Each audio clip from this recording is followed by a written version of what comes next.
Hey friends, it's me Lucid. Happy Tuesday. I'm excited to show you two of the most terrifying encounters. Also, do you have a story you'd like me to read on this channel? I'll leave my email in the description below and on the screen here at the bottom. But with that being said, let's dive right into these stories.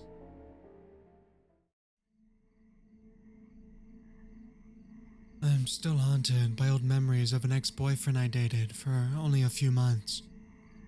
We met online and lived only an hour apart, but we clicked very fast and started seeing each other regularly.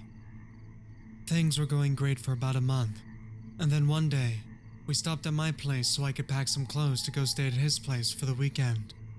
We walked into my bathroom, and as I started packing my belongings, I noticed him scanning around my room with his eyes. After a few awkward moments of silence, he began to ask me some very specific and eerily detailed questions. Do you ever move your pillow to the foot of your bed at night and pull your blinds all the way up so you can see the stars out this window over here before you go to sleep?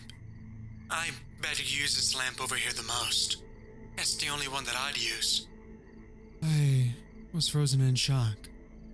I just stood there, speechless, looking at him in disbelief. He just described everything I did the night before, and it was the only time I ever rolled up my blinds at night and laid at the opposite end of my bed to look up at the stars in the sky. I told nobody about that, so how the hell did he know?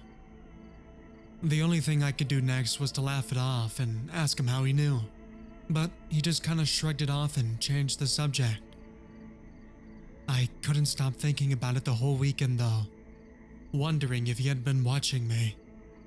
I hid my paranoia as best as I could until I got home, but I then did a deep sweep of my entire bedroom, looking for any signs of hidden cameras. I found nothing. I didn't have any laptops, computers, TVs, or security cameras in my bedroom that he could have hacked to spy on me with. I did, however, have my mobile phone in the room, but it was laying flat on my nightstand that night. If he was physically stalking me, it would have been difficult for him to see into my bedroom as my room was up high. He would have had to watch me further away from the forest. And even if that was the case, there were some large trees in my backyard that would have blocked his view. It just didn't make any sense. It still doesn't make sense. I've tried to pass this off as a coincidence, but when I step back and look at the whole picture, there's something not right about him. I vividly recall the first time I ever spoke to him on the phone before we met. We had so much in common, almost too much in common. From books we were reading to very specific interests, hobbies, and habits, I thought I met my soulmate. Nobody has ever made me feel so alive. He swept me off my feet, only to drop me from what I thought was heaven. He became a different person seemingly overnight. He was a narcissist, and I watched his mask fall off. We had texted on and off for a few years after, but I've since gone no contact. I will probably never know the hows and whys, but I continue to wonder and look over my shoulder.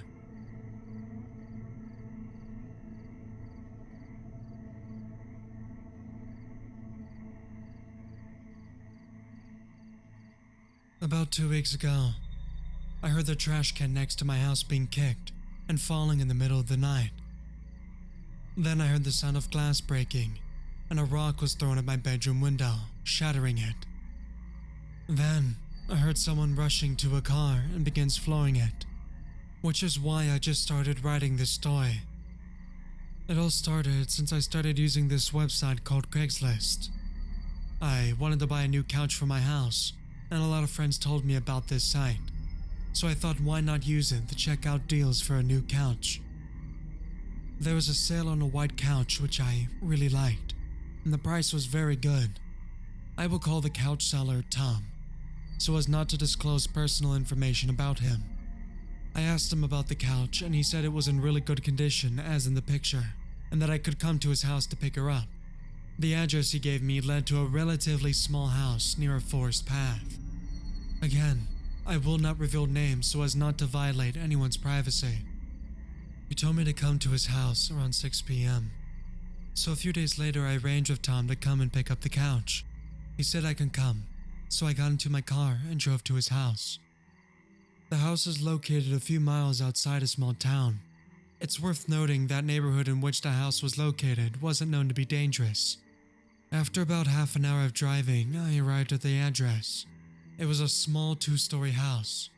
I knocked on the door, and after about half a minute, a man opened the door. I would say in the mid-40s. The man looked completely normal. He said to come inside and he would show me the couch.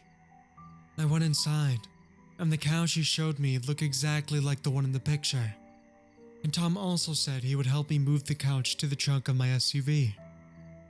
Nice guy, I thought. After we finished putting the couch in the trunk, I said goodbye to Tom, and so did he. So far, the story sounds pretty normal, but from here it starts to change a bit. I hopped in my car, and after about a quarter of an hour of driving home, when I got to a more urban area, I noticed the vehicle behind me was behaving a little strangely. After a few minutes, I realized he was following every turn I made with my vehicle. At first I thought it was just a coincidence, or maybe we were just driving to 2 areas close to each other. So I did not really pay close attention, but after a few more minutes of intentionally making wrong turns, I realized that the vehicle was not actually leaving me. It was, in fact, following me all this time. Wrong turn after wrong turn. At this point, I was quite concerned. I started to drive at a higher speed. At some point in the ride, with the vehicle still following me, I looked in the rearview mirror again. I noticed that the vehicle was a little closer to me now, and it gave me a little better look at the vehicle and who was driving it. I'm not sure what model it was, but it looked like an old red Toyota. The face was familiar, but I could not put my finger on it. After about a minute of trying to crack why this man seemed so familiar to me, I understood why, and it struck me. This driver is Tom. And he looks exactly like him. I no longer knew what to do at this point, so I called 911 and reported a vehicle following me. And I told them the area in which I was driving in while driving at very high speeds. Sometime later, I saw that the vehicle was no longer behind me, and I guess it was because the driver realized I had already called the police. I parked my car in the parking lot of a nearby shopping center and reported my current location to the dispatcher so they can get to the location and I will give details about the man. Unfortunately, by the time I remembered to open the couch out on Craigslist, it was already long since deleted by then. I felt so stupid. I should have taken a screenshot of the ad straight away when I saw things starting to get weird. The cops came, and I told them about the incident. They took details like a description of the man and my rough estimate of what I believe the car he drove looked like. They told me they would try to find the man. I have not yet received information from the police regarding him. The whole story so far happened about a month and a half ago, but 2 weeks ago, I heard the trash can next to my house being kicked and falling in the middle of the night. Then, I heard the sound of glass breaking, and a rock was thrown at my bedroom window, shattering it. Then I heard someone rushing to a car and they began flooring it. I immediately called 911, but when they arrived, the person was long gone by then. I showed them my shattered bedroom window and then they left. The man has not yet been found. Since the incident, I have started installing security cameras in my house, so that if something like this happens, I can have a video of it. I'm not at all sure if this is related to the incident I had with Tom, the couch seller, but I believe there is a connection.